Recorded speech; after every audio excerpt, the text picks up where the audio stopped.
देखो हाँ जी यूट्यूब वाले भराओ क्या हाल चाल है। उम्मीद है सारे भरा ठीक हो सन साने भरावां ना शौक भी अच्छा जा रहा उसी। मैं गुलाम मुस्तफा तुसी देखने लगे हो भांज पिजन चैनल।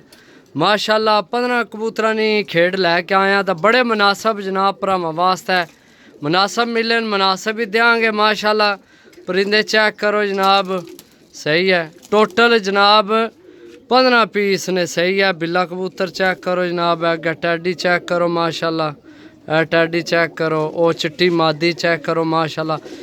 टोटल जनाब 15 पीस ने। जिस भरा जनाब लैने होवन सब तो पहला तो जनाब वो चैनल सबसक्राइब करै, सब तो पहला जनाब चैनल सबसक्राइब करै, उस तो बाद जनाब कबूतर लवै। मेहरबानी जनाब, शुक्रिया। टोटल 15 पीस ने, सिर्फ 400 रुपये पर रेट है। जिस भरा नहीं समझ चावन जनाब हूँ ही लैके आए हैं, सही है। गर्मी बहुत है तो लेकिन जनाब मंगने वाले भाई जनाब बहुत हैं, लैने वाले दोस्त। तो मैं है वीडियो पहला लगाइए तो फिर कोई और काम कर सा, ये इन्ना कि मैं पानी भी को नहीं दिता, सही है। आन के जनाब छोड़ के तो नाल ही हूँ वीडियो बनाने लग पे हैं, सही है। माशाल्लाह ए मादी चेक करो जनाब, सही है। ए नार चेक करो।